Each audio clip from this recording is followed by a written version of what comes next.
Sou da Baixada, sou da Zona Norte, e isso me compõe, né? É onde a gente aprende a viver e aprende a entender que acesso à educação é muito difícil.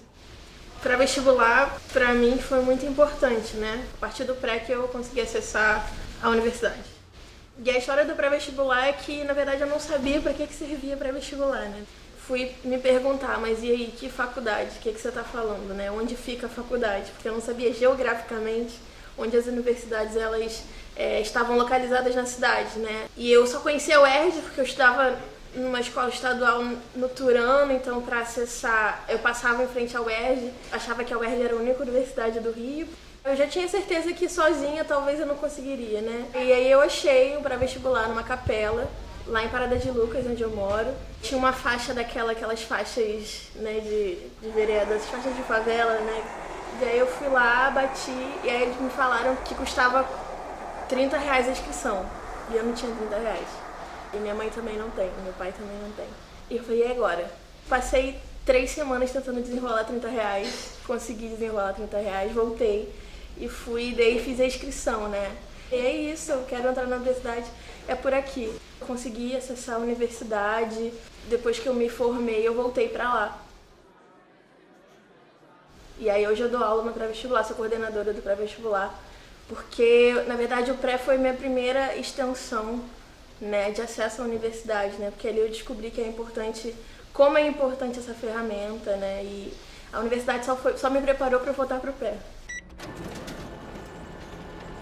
Eu falo muito sobre isso, que eu passo na UFPE, mas eu nem sabia que eu podia estudar na UFPE. Porque a UFPE nunca foi colocada como uma possibilidade assim na minha vida.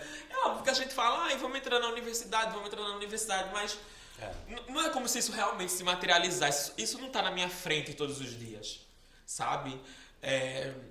Uma prima minha tinha passado na Rural, mas também já era uma prima que estudou em colégios particulares, então eu venho de escola pública desde que eu me entendo por gente, então eu vi colegas e colegas do meu bairro largando a escola, então não era como se o processo de escolarização, seja da educação básica ou seja do ensino superior, fosse visto enquanto uma possibilidade, porque existe uma urgência financeira muito grande. Olha que é complicado.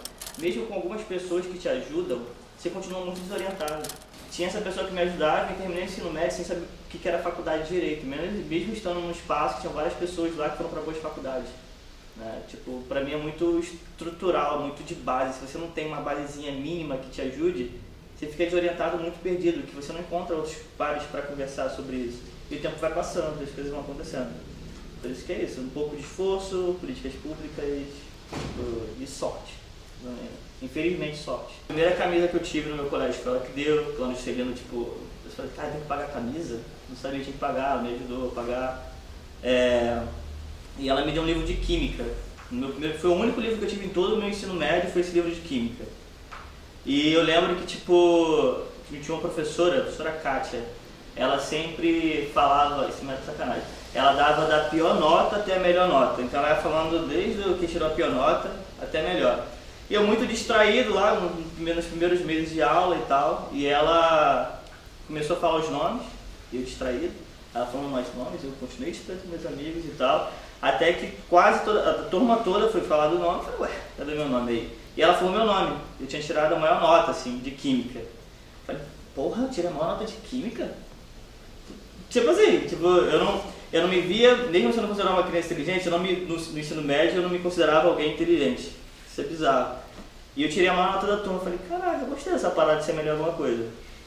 E eu fui o melhor de Química até o final do ensino médio, assim, por conta desse livro que ela me deu lá no início. Depois eu tivesse outros livros também.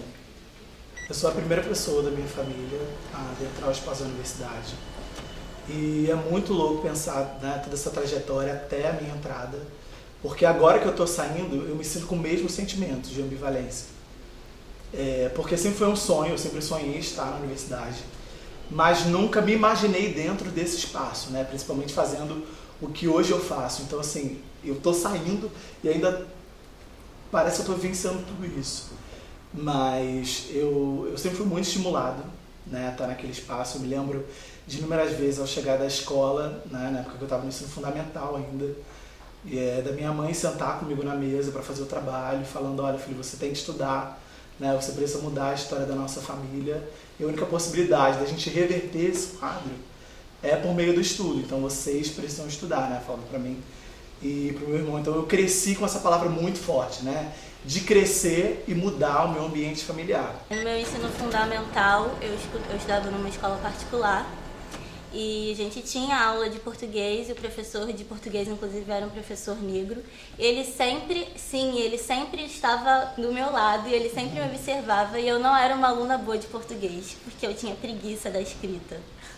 E aí, numa reunião, a minha mãe foi chamada por ele e ele falou, olha, ela é uma aluna maravilhosa, mas ela precisa melhorar a escrita dela, ela precisa ser estimulada a isso, de casa. E a minha mãe, professora, ficou desesperada com essa informação, e foi a partir disso que eu precisava escrever sobre tudo, né? De verdade, assim, acabava de brincar, entrava na sala de casa, tava com um papel na minha frente e tinha que escrever sobre a brincadeira, sobre o que eu tinha sentido, e a partir disso foi que também eu comecei a gostar de estudar, a ver que eu precisava estudar e estar nesse lugar. Minha mãe conta que ela nasceu dentro de casa, dentro da Maré. Muitas histórias que minha mãe conta, né? Que ela gosta de contar muitas histórias. E eu acho que isso é uma das primeiras relações de educação que eu vou construindo, né?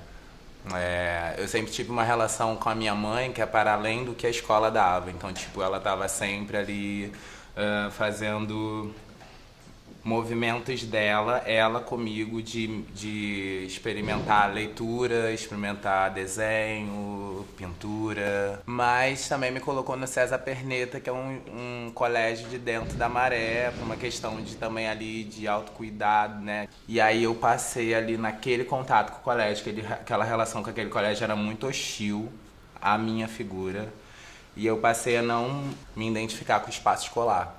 Eu reprovei o primeiro ano a primeira vez, primeiro ano do ensino médio, por falta.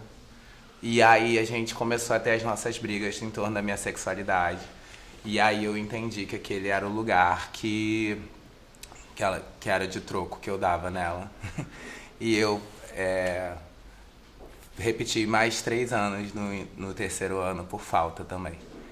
E aí teve uma professora de português minha que falou, cara, mas você passa em tudo, por que você se permite ser reprovado por falta? Eu falei, porque eu não aguento mais esse colégio. Eu não aguento mais essa estrutura de colégio. Aí ela falou, então vai fazer o ensino à distância.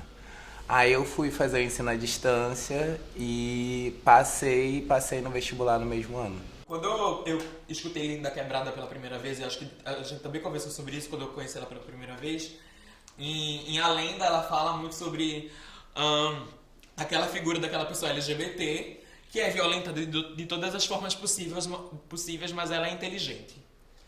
E na cabeça dela, aquele inteligente pode, de alguma maneira, somar positivamente. Olha, eu sou isso, mas ao menos eu sou inteligente. E também aquilo era algo que eu fazia, sabe?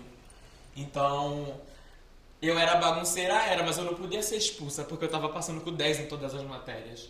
Quando eu saio dessa escola que eu estudei da 5ª até a 8ª série, vou para o ensino médio já com uma outra cabeça. E no meio do segundo ano, depois de muitas questões minhas, de tentar mais uma vez descobrir o que eu era, porque eu passei um longo tempo da minha vida escutando que eu era gay. E daí eu dou esses 2 passos para frente, e daí eu vejo que não, na verdade eu não era gay. E daí, uma vida as pessoas me dizendo isso, daí eu chego lá naquele lugar e daí toda aquela comunidade diz que não, você não é gay. Então eu vou fazer o que eu sou, finalmente. E eu tinha o que aí? 15 anos, 14, 15 anos. E daí no terceiro ano, com 16, eu me assumo Maria Clara. Já com uma consciência, não como hoje, obviamente, mas com uma certa consciência de mundo. Mas foi muito difícil, assim, esse terceiro ano ele foi, acho que, o pior momento da minha vida. E daí eu acabo esse meu terceiro ano com depressão e automutilação, com uma autoestima baixíssima. Mas 2 anos depois eu volto nessa mesma escola enquanto graduanda em pedagogia, e eu faço uma formação com os professores que outrora foram professores e disseram que Maria Clara não existia. E a primeira coisa que eu falei pra eles naquela oficina foi que se agora eu era Maria Clara, se agora eu estava na universidade discutindo educação, inclusive revisitando todo o meu processo de escolarização e o que me aconteceu, foi porque eu tive resiliência suficiente para ter continuado naquele espaço e que eles, enquanto educadores, falharam completamente, assim.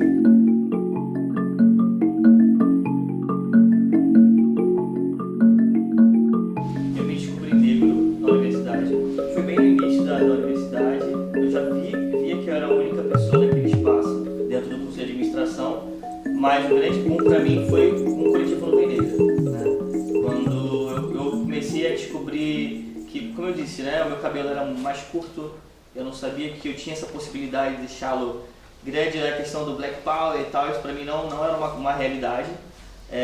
Tinha se perdido ao longo, né, da minha vida.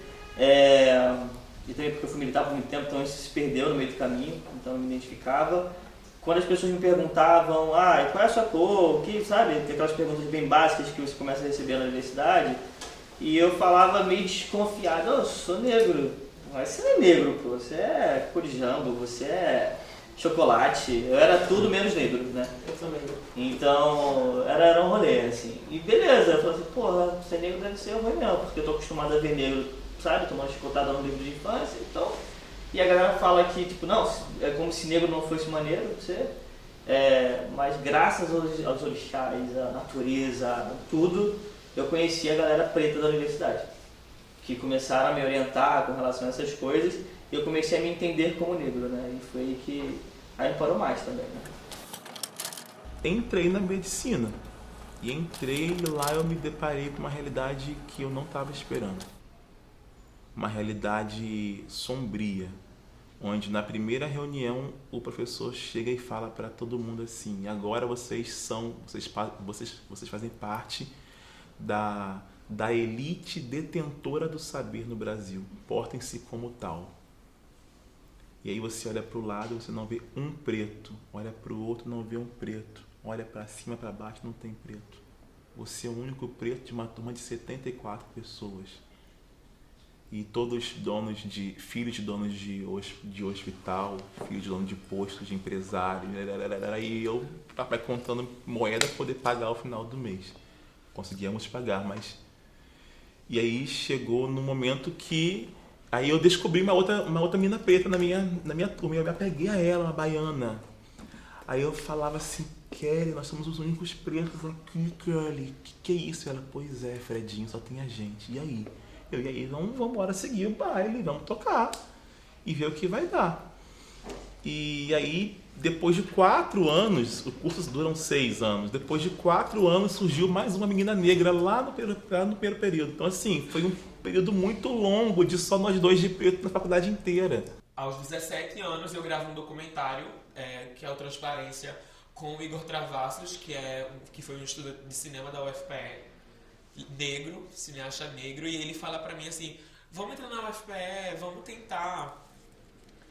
E daí, a partir disso, eu tava já com vontade, né? Mas daí eu precisava fazer um pré-vestibular, né? Eu achava que eu não conseguiria passar na UFPE só porque eu tive no ensino médio. E daí eu começo a vender salgados nesse curso de maquiagem que eu tava fazendo na época, pra eu conseguir pagar meu pré-vestibular. E daí eu vendo salgadinhos no curso de maquiagem e pago um pré-vestibular popular de R$100, mas que foi muito bom na época. Primeira travesti do cursinho também. E vejo a universidade muito como uma possibilidade de dizer: olha, mãe, eu não vou conseguir emprego, sabe? Eu não vou conseguir emprego. A senhora, porque ela não sei se é ingênua, mas ela tem uma coisa que ela não consegue visualizar muito bem isso de não vão me dar oportunidade. Ela acha que se eu for procurar, vai acontecer, sabe? Mas daí eu falo: olha, mãe, não vai rolar, mas pode ser que eu entre na universidade. Se eu entrar na universidade, dá pra a senhora não ficar tanto no meu pé pra eu trabalhar? Porque aquilo me deixava frustrada também, dela depositar esse: eu quero que você trabalhe, porque ela queria que eu tivesse meu próprio dinheiro, sabe? Não era nem... Ela queria que eu tivesse uma autonomia financeira. Só daí eu dar esse feedback pra ela que eu não tinha essa possibilidade, assim. E daí eu entro na UFPE E quando eu entro na UFPE, passo na UFPE, tava aqui no Rio de Janeiro gravando Cabela com vocês. Mas daí fico sabendo que a UFPE não tinha portaria de nome social e banheiro por identidade de gênero. E daí o meu ensino médio tava aí, né, me perseguindo. E daí a minha decisão ela foi automática, assim, eu vou entrar na UFPE, mas eu vou entrar na UFPE fazendo barulho, assim, porque eu sei que não basta pra mim só entrar, se eu não tiver meu nome, eu não vou permanecer, e eu queria permanecer, e eu quero finalizar meu curso. E daí eu passo na UFPE, descubro aqui no Rio, volto pra Recife, o Chico Ludemir tirou uma foto minha num domingo de celebração com a minha mãe raspando minha sobrancelha, que é um ritual de quando meninas passam no vestibular lá em Recife. E eu escrevi o meu manifesto pela igualdade sobre ser travesti, que ter sido aprovado em uma universidade federal. E que eu conto a minha história de vida no processo de escolarização, do quanto eu já vivia situações desde quando eu tinha adentrado esse processo de escolarização até quando eu chego na Universidade Federal de Pernambuco, considerada uma das melhores universidades do Brasil e do mundo, da América Latina, mas que não tinha portaria de nome social e banheiro por identidade de gênero. E daí eu exponho minha universidade logo quando entro. E acaba sendo algo que não estava só no micro. Esse manifesto ele acaba pegando o macro, ele vai para o Brasil todo, enquanto questionamento para toda a nação. Por que vocês nunca se importaram com não ter travestis dentro do processo de educação superior, de ensino superior? Porque essas meninas não estão nas universidades. E daí, a partir disso, surgem cursinhos populares direcionados para pessoas trans e travestis em todo o Brasil. E ainda que a gente tenha um caminho muito longo, eu acho que daqui a 20 anos eu torço muito que a gente possa olhar e ver quantas de nós conseguiu adentrar, sabe? E quantas de nós agora está conseguindo projetar sua vida em um outro viés que não seja os 3 resultados do Google que eu tive quando eu procurei o que era ser mulher trans ou travesti no Brasil, quando eu tinha 15 anos, que era criminalidade, morte e prostituição. Eu acho que a gente tem criado possibilidades de existência pra gente, e é por isso que eu falo sobre pedagogias de existência. A gente tem constituído outras formas de viver, de ser travesti no Brasil. Tipo, o que eu vou fazer? A faculdade nunca foi opção. Eu saí do ensino médio com 18 pensando, eu preciso trabalhar porque eu preciso comer. Nesse sentido de diminuir a carga da minha mãe, sabendo que ela dava conta de 3 filhas, mas se mais gente bota dinheiro dentro de casa, menor a carga dela fica. E aí, não era opção pra mim, comecei a trabalhar numa livraria. E aí comecei a trabalhar na livraria, pronto, metade do salário ficava dentro da livraria. E lia qualquer coisa que chegasse na minha mão, até que eu fui apurando e o coletivo me deu essa apuração. Foi através do cabelo que eu entendi a minha presença no mundo, foi através do coletivo que minha relação com a minha mãe se estreitou, que eu vi que muito dessa coisa de não abraçar, de não ter um carinho físico, era muito porque a presença física dela era importante em outros espaços, sabe? Mas foi através do coletivo que eu entendi a minha identidade, foi através do coletivo que eu entendi a relação com a minha mãe, foi através do coletivo que as minhas leituras foram ficando mais específicas. E foi através das mulheres negras do coletivo que eram formadas que eu vi que a possibilidade de entrar numa faculdade para mim era real. No meu 3º ano foi uma equipe do Enem. Eles foram lá na escola, entregaram os formulários, estavam explicando como é que funcionava o Enem. Aí alguns amigos da minha turma, eles foram, pegaram o formulário e perguntaram se eu queria. Eu falei que não não ia fazer, não me interessava assim, por faculdade no curto prazo. Aí eles foram, pegaram mesmo assim pra mim, Thiago, aqui, ó, peguei pra você. Vou botar aqui na tua mochila, toma aí. Aí eu cheguei em casa e eu comentei com a minha mãe, pô, mãe, o pessoal do Enem foi lá na escola. Aí tô aqui com o formulário, mas só que eu não vou fazer não. E na época era questionário, né? Aquele questionário, 400 questões, 300 questões, se preencher, escrevendo tudo, eu deixei lá em cima. Aí no dia seguinte fui pra escola normal. Aí quando eu cheguei em casa à noite, eu olhei em cima da mesa, o questionário todo preenchido, né? Preencheu todo. Eu falei, agora é questão de honra, não vou fazer isso com ela. Eu lembro que a minha avó é uma família de professores, né? Então, a minha avó me dava muitos livros que ela achava que tinha a ver com o que eu queria fazer. Então, quando ela via alguma revista, algum livro com a palavra tecnologia, robótica, programação, chegava a minha avó lá com um presente inesperado me dando um livro de programação. Eu lembro que ela me deu nessa época já existia jogos digitais. E ela me deu um livro da história dos jogos digitais. Ela falou assim, ó, eu usei essa palavra aqui, jogos digitais, eu falei, Carolina vai gostar. Eu vi minha mãe chorar de felicidade por eu ter passado por uma universidade.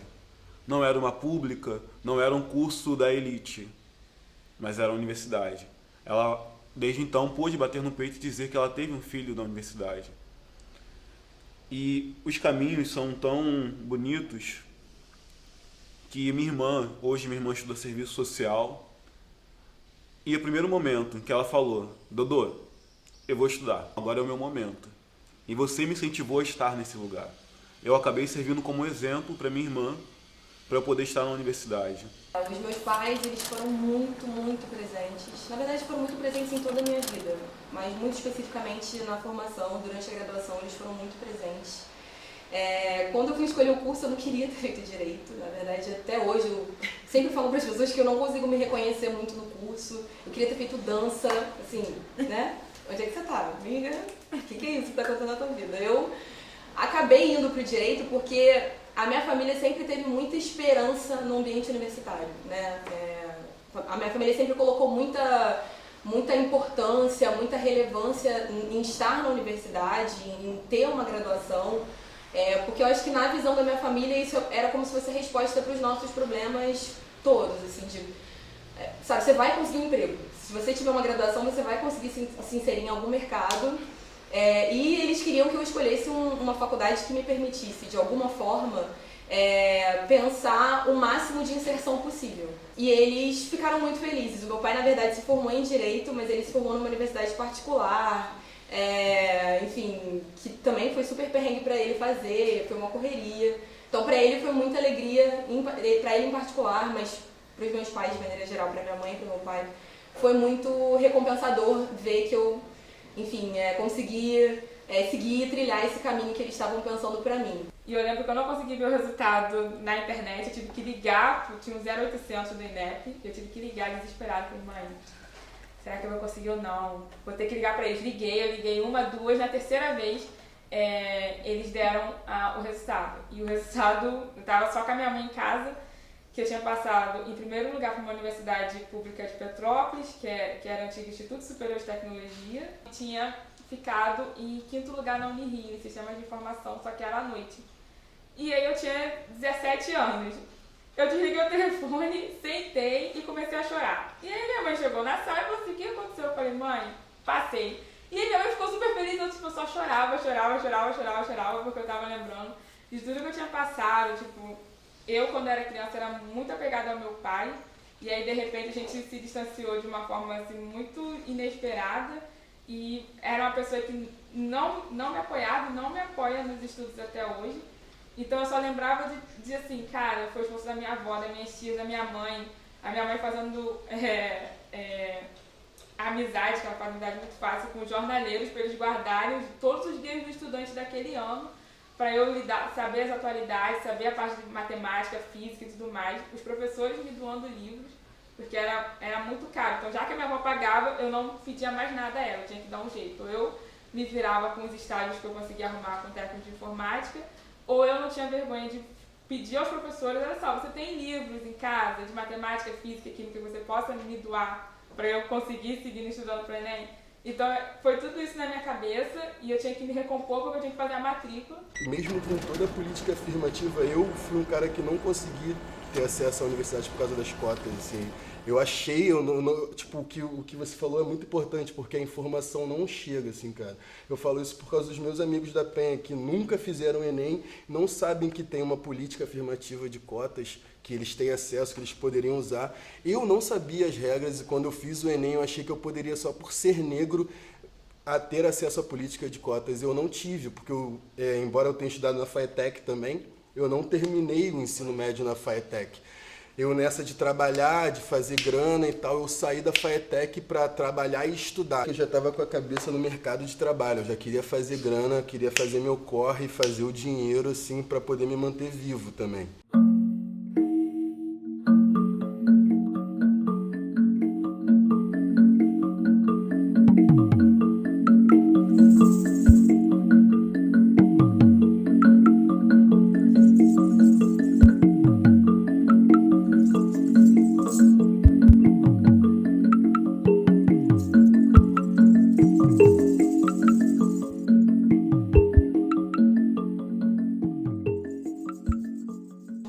universidade pública, ela, de certa maneira, você não paga uma mensalidade, mas no fundo você paga, né? Você paga muita coisa. Você paga passagem, você paga alimentação, você paga os livros, paga a xerox quando não dá pra comprar o livro, né? Dentre várias outras coisas. E é louco como a gente, a princípio, não consegue quantificar esses gastos. Eu não tinha noção de como era caro, mesmo para uma universidade pública, como era caro estar num ambiente como aquele. Era muito difícil, mesmo assim, era muito gasto. E eu morava em outra cidade, eu tava indo sempre, eu tava sempre viajando, né? Eu tava sempre mudando, indo e voltando na correria. E eu via que ao redor as pessoas não tinham talvez essa dimensão. Boa parte delas tinha com muita tranquilidade, fazia intercâmbios, mais de um intercâmbio por ano, e viajava para Paris, tirava férias e contava essas coisas, essas vivências, como se fosse uma coisa tipo, fui ali na esquina, voltei. Como se isso fosse uma coisa super óbvia, super tranquila de fazer, que não era. Mas a maioria daquelas pessoas vivia essa realidade, então para elas era muito tranquilo fazer isso, né? Era muito tranquilo e não tinha nenhum constrangimento de dizer e de sentir que de alguma maneira estava te intimidando falando aquilo, né? Na minha defesa, eu fui orientado na minha monografia por uma professora negra, era a única professora negra que tinha, né? E ela, enfim, me estimulou muito porque realmente eu estava, assim, no final da faculdade eu estava na derrocada total financeira, assim, tipo, a gente não tinha mais como manter aquilo ali, mesmo eu trabalhando não tinha mais, assim, tipo. E assim, ela me emprestava muito livro, eu tirava muita xerox de livro dela, porque eu realmente não tinha como comprar livro para fazer um trabalho de final de curso. Eu lia livro, pegava a biblioteca, lia em livraria, o que não tinha, sabe? Tipo, ficava ali sem comprar, lendo livro, como muita gente faz. Quando eu fui defender o meu trabalho, que era um trabalho grande, assim, para uma universidade particular, que foi que eu cursei, né? Eu acabei apresentando para minha orientadora, para um professor que claramente não tinha lido o trabalho, e para um outro que saiu, porque depois a orientadora me revelou que ela falou, cara, esse trabalho não foi esse garoto que fez.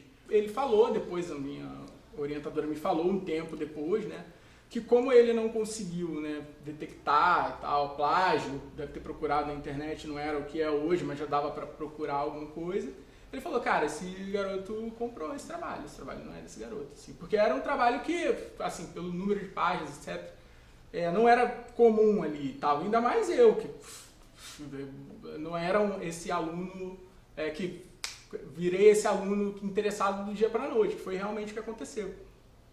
E aí ele levantou e falou que não ia participar porque o trabalho era comprado, mesmo a professora falando que, enfim, a professora também negra, etc., falando que, pô, não tinha a menor possibilidade daquele aluno comprar o trabalho. Assim. Então, o que está em jogo para você estar ali ou não é só capacidade cognitiva e intelectual. É uma série de fatores, né? Enfim, históricos, raciais, socioeconômicos. Então, e uma coisa que acontece muito com a gente é acreditar nessa mentira da capacidade. E aí você faz uma prova, não consegue passar e aquilo vai ruindo de você, né? Você acha que você não tem capacidade. Mas, cara, não é isso. Nunca sofri um preconceito diretamente, assim, tentando me atingir. Mas já teve casos de eu trabalho com contabilidade, me formei e trabalho com contabilidade, e já teve casos de eu ir em casa de clientes assim, na Zona Sul, e porteiro, preto também, ele me parou na portaria, vai entregar um documento ou não, vou falar com fulano. Aí ele, não, pode entregar aqui, pode deixar aqui comigo que eu entrego pra ela. Não, vou falar com ela, tô marcado com ela em tal horário. Aí ele, você, quem é você? O Thiago, tô marcado com ela. Ele ligou pra ela, não, tô esperando ele sim. Aí ele, olha, o elevador é o segundo, porque o primeiro elevador tá ruim. Aí eu vi que o segundo era de carga e o primeiro era o social. Aí, tudo bem, tá ruim, aí fui na direção do elevador de carga. Quando eu abro a porta do elevador de carga, a porta do elevador social abre, que tá saindo uma pessoa. Aí ele olhou assim, meio sem graça, eu olhei pra cara dele, continuei no elevador de carga, abri a porta, mas por dentro, sabe, quando você sente. Procurei levar de boa, fiz o que eu tinha que fazer. Não são coisas que eu levo pra mim, tem coisas que marcam, mas não é coisa que eu levo pra mim, porque eu acho que o mundo é muito cruel. Com todos, não só com negro, tem com branco também. Cada um tem a sua história, cada um sofre naquela sua história. Então se a gente ficar batendo só naquele sofrimento, já tem tanta coisa ruim que a gente liga a televisão, chacina, violência, final de semana é arrastão, a cidade está tão violenta. Se a gente focar nessas histórias ruins, a gente vem em pânico. Então procuro não levar aquilo ali pra mim, levar de boa. Aconteceu, superei, ótimo, parabéns. Então, vida que segue, vamos para a próxima etapa.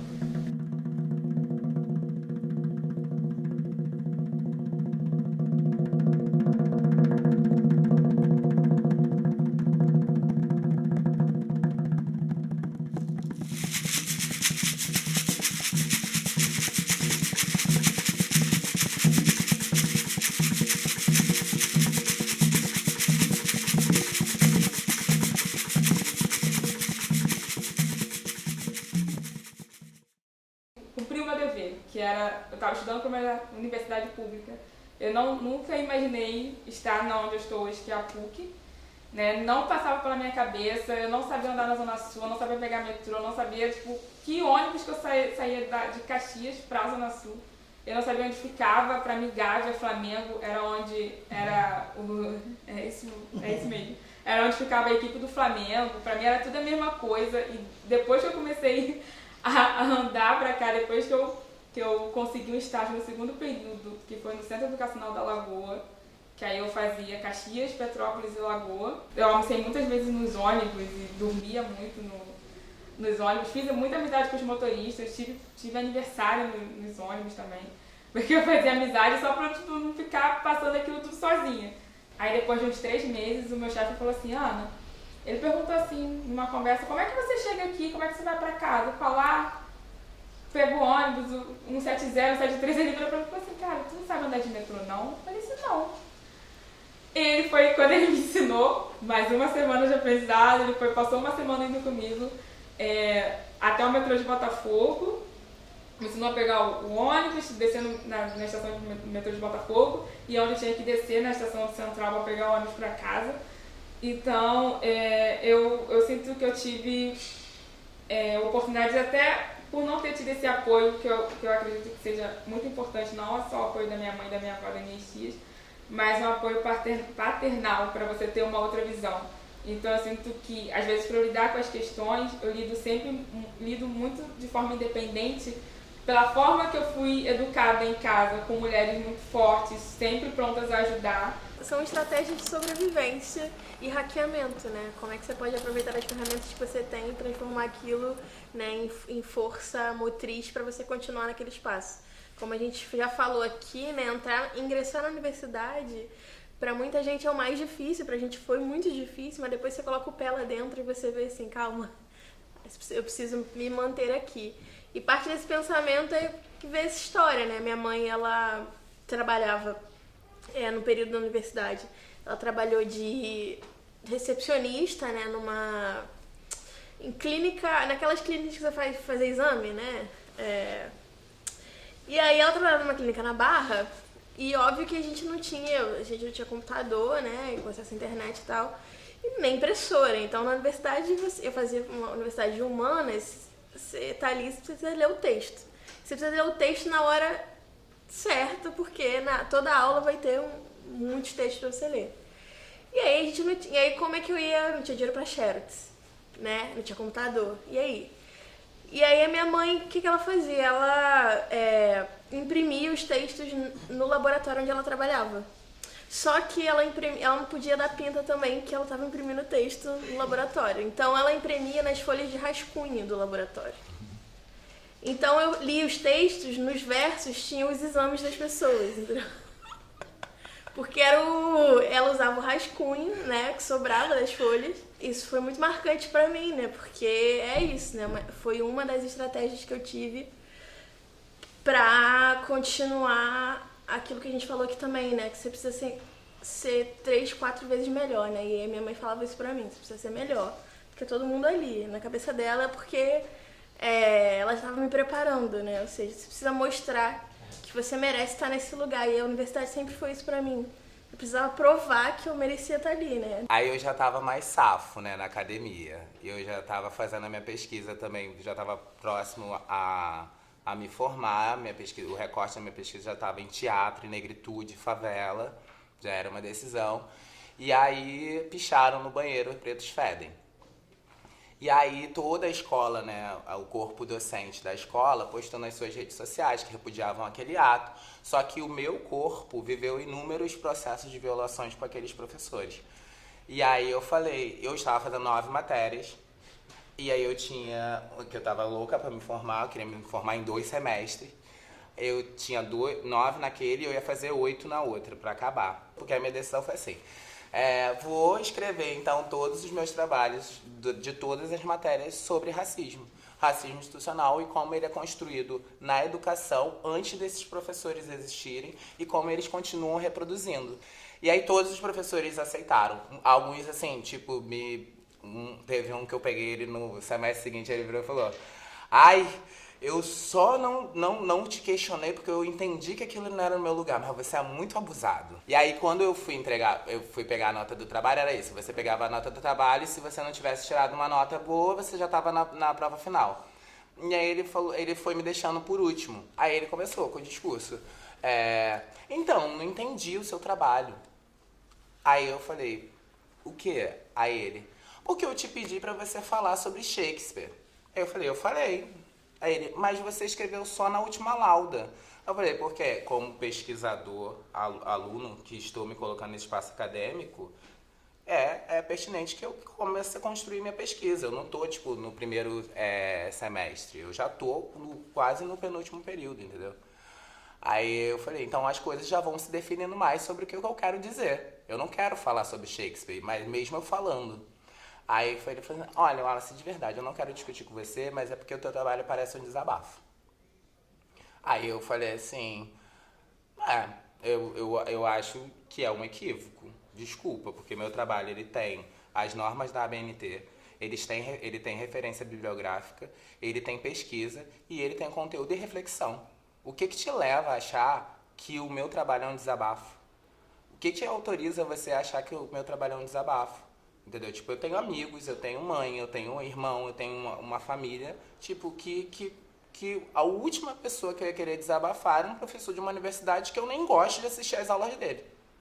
Aí ele virou e falou, olha, a gente não vai discutir. Eu falei, realmente, a gente não vai discutir, porque isso aqui não é uma discussão, isso aqui é um posicionamento. Eu tô me posicionando, entendeu? Existe um abismo entre eu e você que você precisa enxergar. E esse abismo que faz você olhar para o meu trabalho e achar que o que eu estou falando é dialeto. Entendeu? Esse abismo social que diz que eu, como gay, preto e favelado, vou ter o meu trabalho avaliado pelo professor como um desabafo. E ele não vai se avaliar quanto professor mesmo quando eu questione ele no trabalho, porque é isso que eu estou questionando. É o jeito que você leciona. Porque o jeito não me inclui. Ele continua me excluindo. Mas eu estou entendendo que o fato de você ser hétero, branco, classe média, dificulta mais o entendimento. Aí ele falou, realmente a gente não vai discutir. Eu falei, tá. Aí ele falou, Aí eu falei, qual é a nota? Aí ele falou, você tá na prova final. Aí eu fiz a prova final. Quando eu cheguei na prova final, ele falou comigo, você veio? Aí eu falei, vocês sempre acham que a gente vai desistir, né? Vocês sempre acham, é claro que não. Eu já passei por coisas piores na minha vida do que alguém dizendo que eu tô desabafando com ele. Quando eu estava no 3º ano da faculdade, eu quase que tive que interromper a faculdade. Porque meu pai me expulsou de casa quando ele descobriu sobre a minha sexualidade. Alguém contou pra ele que o filho dele, bonitão, era gay. E aí o Fred foi expulso de casa com uma mão na frente e outra atrás, no meio da faculdade de medicina, sem emprego. E aí parece que meu chão se abriu, assim. Era meu maior medo da minha vida inteira, era que isso acontecesse. Eu tinha a pretensão de contar isso um dia, mas eu queria terminar a faculdade pelo menos, e isso aconteceu bem no meio da faculdade. E aí? o que a gente faz? Volta para casa, pede os empregos de volta, faz concurso, faz o quê? A cabeça fica a mil. E isso foi um processo de dor, de aprendizado, onde minha família recuou junto com meu pai. Eu não tive apoio. E nessa época eu já tinha um namorado, que eu namoro até hoje. A gente vai fazer 3 anos e 8 meses já de namoro. E quem segurou as pontas foi ele. Foi ele que segurou as pontas e falou assim, olha, vamos tocar, você vai se formar. E ele trabalhava de domingo a domingo para poder me ajudar, enquanto eu estava inadimplente lá na faculdade. E eu, por ser sempre muito bom aluno durante a minha graduação de medicina, eu tinha notas muito boas, eu fui premiado como um dos melhores alunos da faculdade na época. E aí eu fui correr atrás de uma bolsa, e não tinha bolsa. E eu pedi, pelo amor de Deus, pelo amor de todo mundo, e ia para um, ia para outro, e corria, chorava muito, gente, eu só chorava, porque eu não tinha escapatória. Quando seu pai machista, homofóbico, que se diz cristão e é hipócrita, te bota para fora de casa, te ameaçando de morte caso você volte para casa. Ele é homem armado e totalmente descontrolado. E aí eu consegui uma bolsa de 100% depois que eu fiz uma prova. Passei em primeiro lugar e consegui a bolsa de 100%. E aí concluo a minha faculdade com essa bolsa. A emoção, quando a gente consegue a bolsa, é uma sensação de libertação de uma amarra. Tipo assim, eu não fiz nada de errado, sabe? Eu ser quem eu sou não é nada de errado. E aí, nesse meio tempo, teve a coisa do afastamento das pessoas de mim, porque tudo bem ele ser negro, mas ele ser negro e gay e ser expulso de casa, não é legal pra a gente andar com ele. As pessoas da minha faculdade fizeram isso comigo. Quando eu comecei a achar, as pessoas costumam não acreditar que eu fiquei realmente 6 meses no primeiro semestre sem falar com ninguém, eu não conhecia ninguém. Eu não tinha estudado nas escolas da Zona Sul, eu não tinha estudado nas escolas do centro, da Zona Norte, então assim, eu não conhecia, não sabia de nenhum amigo meu que tinha ido pra PUC. E de repente eu tava ali, que tinha caído ali de paraquedas, então eu fiquei 6 meses sem falar com ninguém. E isso pra mim foi muito ruim, porque eu sou uma pessoa muito comunicativa, eu gosto de conversar com as pessoas, eu gosto de estar no trem, parar assim, ficar conversando com as velhinhas, e elas adoram isso também. Então assim, eu gosto disso, eu gosto de falar com as pessoas. E de repente eu estava num ambiente que eu não estava falando com ninguém, que eu não estava entendendo a linguagem que eles estavam usando, que eu não estava me sentindo muito bem ali naquele espaço. E eu lembro que, como eu entrei com bolsa e morava longe, e a questão do bandejão e da alimentação ali ao redor é muito caro, eu ganhei a bolsa do FESP, que é o financiamento que tem na PUC, para estudantes da Baixada, Zona Norte, e que não seja do eixo Zona Sul e Barra e que tenha condições econômicas não tão boas. E eu lembro que eu passei aquele semestre conversando com aquelas assistentes sociais, elas eram minhas amigas e eu volto lá até hoje. Eu falo que quando eu me formar, eu vou fazer um agradecimento para elas, porque eu chegava ali e ficava conversando, contava do meu dia, falava das matérias. E tipo assim, não que elas estivessem me avaliando, eu acabei vendo nelas pessoas que poderiam ser minhas amigas naquele espaço. Depois desse primeiro semestre, aconteceu tudo, eu conheci pessoas, me tornei a presidente do ramo estudante da universidade, que é em relação a engenharia e computação, entrei num laboratório de engenharia de software, e aí hoje eu falo com um monte de gente na universidade, mas são poucas pessoas que sabem que meu primeiro semestre na PUC não foi isso. O acesso à informação é um acesso que, olha, existem possibilidades de você acessar. É o mais difícil porque não está ali, então você tem que buscar. Depois que você busca, aí você passa por um processo traumático que é o vestibular, você acessa e você se vê ali. Eu sempre, no decorrer da universidade, eu via que aquilo não me bastava. Eu estava ali, eu estava tentando me formar, voltar para casa, mas aquilo não me bastava, porque o caminho de volta para casa era de violência. Não só de violência, quando eu botava o pé lá, eu me sentia cada vez mais distante, né? Eu estava me descolando da minha realidade, né? Então, a universidade, ela faz isso com você, né? Ela te puxa e te cobra para você se deslocar. Você tem que se adequar à universidade e não ao contrário. E aí foi a minha primeira questão. Eu não preciso me adequar à universidade. A universidade precisa se adequar de onde eu vim, né? De onde eu venho. Foi quando eu parei de mentir de onde eu vinha, né? Porque Porque me perguntavam de que bairro você é.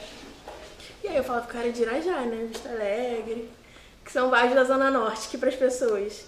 Mas pra mim era muito forte eu falar que eu morava em Vista Alegre. Porque lá, na minha região, Vista Alegre era um bairro que, tipo, tu entrava de boas de carro. E depois do meu período, quando você tem consciência, etc., quando eu adquiri, eu comecei a parar de mentir de onde era e a assumir. Aí vem as identidades fortes, né? Identidade preta, identidade territorial, isso tudo é um combo. E aí você começa a pensar em estratégias de hackear mais ainda. E foi assim que eu comecei para mim, os 3 pilares, né, até hoje, né, que foi discutir linguagem, discutir metodologia e discutir não representatividade, mas proporcionalidade, né? Não é eu estar ali, mas proporcional, né? Se é 50-50 da população, só eu ali não é o suficiente. Dentro da universidade eu fundei, junto com outras meninas, um coletivo Beatriz Nascimento, Maria Beatriz Nascimento. E do lado de fora eu falei assim, cara, eu preciso trabalhar de onde eu venho, né? Como a gente falou aqui, né? Fazer o trabalho de base. E aí eu fundei um coletivo de direitos humanos na Baixada, onde a gente ia pra escola fazer cineclube, discutir na praça. E por que eu falo de linguagem e metodologia? Porque não é trazer a sala de aula do jeito que ela é e organizar numa praça. É você usar a linguagem da galera e pegar o que a universidade, que você acha que aprende na universidade, e transformar aquilo, né, para onde eu vim. Então, linguagem foi essencial. Porque aí, quando a gente derruba a hierarquia do conhecimento, você começa a entender que o conhecimento da universidade é um. Mas aquelas pessoas que moram ali têm conhecimento delas e aquele conhecimento é muito rico. Foi um grande desafio para mim, para minha família, sendo a primeira a me formar. Era um ambiente de playboy, em que eu lembro que na minha primeira aula de sociologia o professor perguntou: quem aqui estudou em escola particular? E aí quase todo mundo levantou a mão. Quem aqui mora na Zona Sul? E quase todo mundo levantou a mão. Aí, quem aqui mora na Zona Norte? E aí, tipo, uns 5 levantaram a mão. Cara, se ele me perguntar de favela, eu vou ficar aqui sozinha. E foi muito triste o fato da minha família não poder ter ido, porque nem eu ia. Eu tava indo para São Paulo no dia. Pô, a formatura foi no lugar lá dentro do Maitá, um pouco distante. Então, minha mãe tava receosa de não conseguir chegar e me encontrar. E aí eu fui basicamente para tirar as fotos e assinar para pegar o diploma. Eu fui com a minha namorada.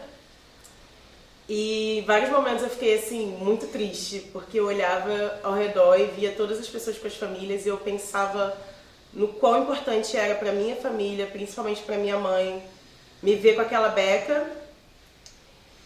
Me vi chorando assim algumas vezes, porque eu queria muito que eles estivessem lá. Eu queria que minha avó, meus tios estivessem lá. E aí eu só mandei uma foto, minha mãe não estava falando comigo direito, aí eu lembro de ter mandado um áudio falando da importância dela, aí meu pai me ligou, fez uma chamada de vídeo, me viu, mas eu também não fiquei pra cerimônia, eu fui embora logo em seguida porque eu tinha que pegar o avião. Os meus pais no começo eles não apoiaram, né? Meu pai, porque meus pais são separados, então meu pai ele foi obrigado a colaborar, porque desde nova minha mãe entrou pra poder pedir a pensão, né? E aí toda hora ele tentava tirar, tipo, terminou o ensino médio, vou tirar, e aí não conseguia, então uma parte do dinheiro da faculdade foi com a pensão dele, mesmo sem ele querer. E a minha mãe, porque ela não fez faculdade, agora já fez, mas ela achava assim, cara, você vai trabalhar, estudar para um concurso público, ainda mais que é Brasília, né, aquela coisa da estabilidade, e depois você faz o que você gosta. Nunca, pros meus pais, eles trabalharam e depois conseguiram estudar, né? Meu pai é veterinário hoje, então ele sempre foi auxiliar de enfermagem no hospital público, então fez tipo concurso, foi auxiliar e depois que ele foi fazer faculdade. E a minha mãe também, funcionária pública sem ensino, sem graduação, e depois que ela fez. Então era sempre uma coisa assim, cara, primeiro você paga os seus custos e depois você vai sonhar.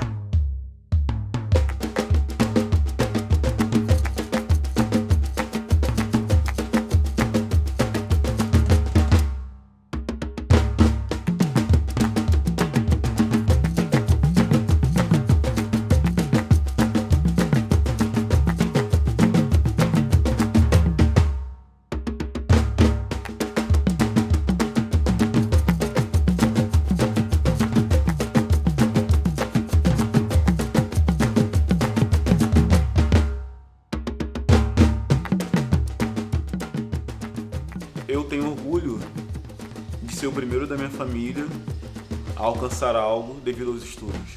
E acima de tudo, eu tenho orgulho por ser o primeiro filho da minha mãe a fazer isso. Eu sou filha da Diana que foi abandonada, né? Eu conheci meu pai, nunca conheci, que largou minha mãe. Teve que me dar pra minha avó, pra me criar, então eu me criei, a minha avó em Duque de Caxias, Santa Cruz da Serra especificamente. Mas a única coisa que a minha mãe, que era muito cara pra ela, é que eu continuasse a estudar. Minha mãe, ela sempre se preocupou muito em educar a gente, porque já que meu pai provia, ela tinha que dar o que ela podia dar, que era educação dentro de casa. Eu sou filha da dona Regina, filha mais nova, o resto da Tasha, porque quando minha mãe engravidou de mim, ela já não pensava mais em engravidar. 4 anos depois, minha mãe se divorcia, e aí ela cria 3 filhas sozinha. Eu vou chorar muito agora, porque falar da minha mãe me coloca num lugar de... Não tem mais, sabe? Tem 2 anos que ela faleceu. E a falta dela é sentida todos os dias, assim. Mas, como eu falei pro Júlio, eu acho que eu só me formei pela minha mãe, assim, sabe? Eu só entrei na universidade por causa dela. Eu só me formei por causa dela. A gente sempre estudou nas melhores escolas que a minha mãe conseguia arranjar, né? Enfim, por todo esse trânsito que ela tinha a partir desse trabalho dela com beleza e tal, né? Ela conseguiu bolsas pra gente em escolas que a gente nunca poderia frequentar, nem sonhar. Eu com 9 já andava sozinho, assim. Saía de Jacarepaguá e ia, sei lá, pro Leblon estudar. E até quando a gente estudava, assim, hoje meu pai fala, putz, vocês estudaram nas melhores escolas, como se ele tivesse pago alguma coisa. Como se ele tivesse tirado, tivesse movido uma palha. Então, mas isso, eu não quero que fique como se isso soasse pesado, porque não é. A gente ria e a gente, enfim, meu pai sempre foi muito, muito amoroso, apesar de não ser responsável, assim, então... Ela começou como empregada doméstica, depois se tornou auxiliar de serviços gerais, depois guardete do museu. E eu lembro quando ela era guardete do museu, a gente era obrigada a ir todos os museus para conhecer do Rio, porque o amigo dela falou que aquilo ali era história e a gente tinha que saber da nossa história. E era um inferno, porque a gente ia sempre obrigado, eu e os meus primos. Ela retomou os estudos com 30 anos e nisso ela começou a ter o contato com a ideia da universidade, né? Então minha mãe começou a querer entrar na universidade e começou a fomentar uma ideia de que eu e meu irmão não podíamos não entrar. Eu sou filha de 5 mulheres. Minha mãe, Ana Cláudia, me deu a oportunidade de vir nessa vida e nessa geração maravilhosa. Mas ela teve a ajuda de todas as mulheres da família. Então eu não consigo dizer que eu sou filha só dela. Eu sou filha da minha avó, Maria Solange, das minhas 3 tias, Adriane, Solange e Cíntia das Neves Silva. Mas eu vendo a força delas para que tudo desse certo na família. Qualquer perrengue, qualquer problema que dava e que dá, são elas que resolvem. E a minha mãe estudou só até a 4ª série, né? Mas ela sempre foi muito persistente ali com a gente, de sentar na mesa. E mesmo sem saber ensinar a matéria, né? Sem saber, principalmente, né, quando era o exercício de matemática, ela não fazia ideia do que ela estava vendo ali, mas ela, não, filho, vamos lá, vamos fazer as continhas. Eu lembro dela falando isso, assim, sabe? Isso permanece muito vivo. E às vezes ela chorava, assim, do nosso lado. Mas dando um apoio mesmo. Eu não entendia porque ela chorava, né? Depois que eu fui entender que era porque ela não sabia, né? Dentro da cabeça dela, ela não podia ensinar a gente como deveria ser ensinado, né? Então eu tenho muito essa memória da minha mãe chorando ao nosso lado, na mesa, tentando ensinar o exercício, né? A minha entrada nesse espaço, né? E hoje eu ocupar esse espaço, né? Tem muito dela. Eu sou filha de Cláudio Caetano, eu sou Cláudio Caetano. Eu vou me formar em Ciências Sociais pela UFRJ e Cláudio Caetano vai estar se formando em Ciências Sociais pela UFRJ. Sou filha de Auristela também. Não por acaso o nome dela significa Estrela de Ouro, ou como eu costumo chamar ela, é o pé do meu samba. É a mulher mais forte que eu conheço, mais generosa, Ela é professora de educação infantil. Meu pai e ela se conheceram num preparatório de concurso público. Ele passou e ela não passou.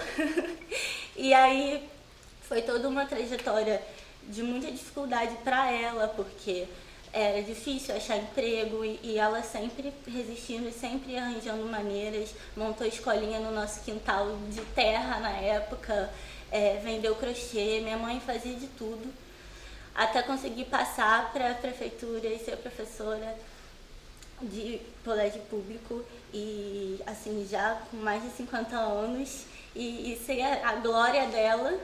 E a gente vibrar juntas. A primeira vez que a gente vibrou juntas, passando em algo, não foi a minha faculdade.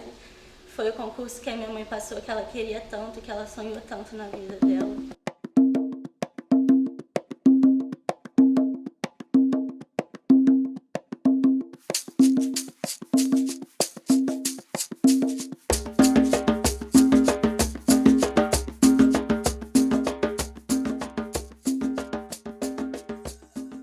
Quando eu entrei na universidade, eu tinha um preconceito muito grande com o distanciamento que a universidade tinha dos lugares onde eu gostaria de estar, dos lugares onde eu estava, né? Dos lugares onde eu estudava em favela, eu estudava na Maré, estudava no Jacaré. Então, tipo, via pouco a universidade ali, assim. Mesmo que eu estivesse num curso de extensão, por exemplo, da UFRJ, eu via pouco desenvolvimento das coisas que estavam dentro da academia, principalmente um pouco a circulação das pessoas da academia, das ideias da academia, com as vivências desses lugares, dos lugares onde eu vim, da Penha e tal. E aí, estar num projeto de extensão para mim fazia todo sentido. E era um projeto de extensão que eu admirava muito, já conhecia minimamente o trabalho audiovisual deles, não conhecia as práticas. E eu tive a oportunidade de trabalhar com a juventude jongueira, assim, com uma rede de juventude jongueira. Me entender enquanto um negro urbano, assim, e o quanto que nós somos diversos, assim, né, cara? Tem uma possibilidade que eu acho que é um privilégio de registrar aulas onde, por exemplo, mestres de tradições populares vão receber como doutores para dar aula na universidade, que é um movimento novo, assim.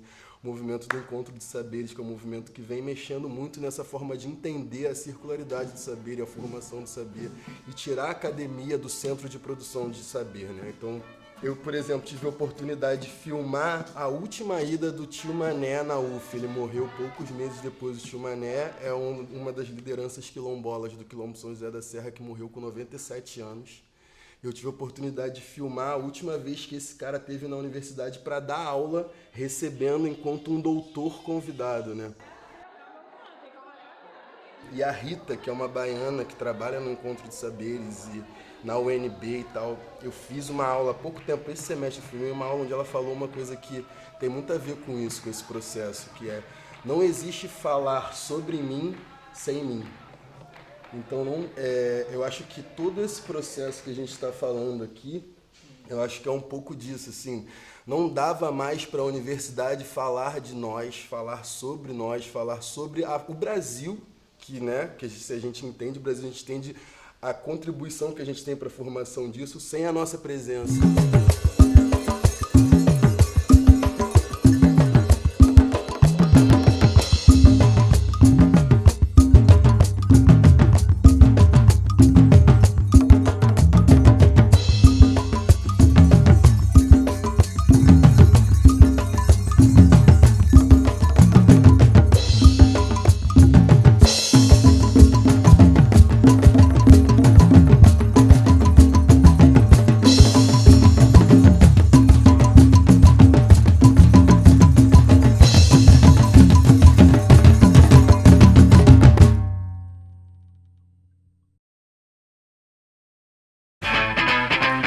Exu nas escolas, Exu nas escolas, Exu nas escolas, Exu nas escolas. Exu no recreio, não é show da Xuxa, Exu brasileiro. Exu nas escolas, Exu nigeriano.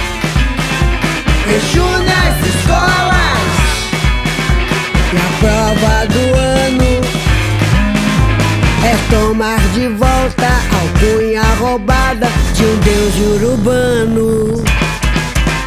Exu nas escolas, Exu nas escolas, Exu nas escolas, Exu nas escolas.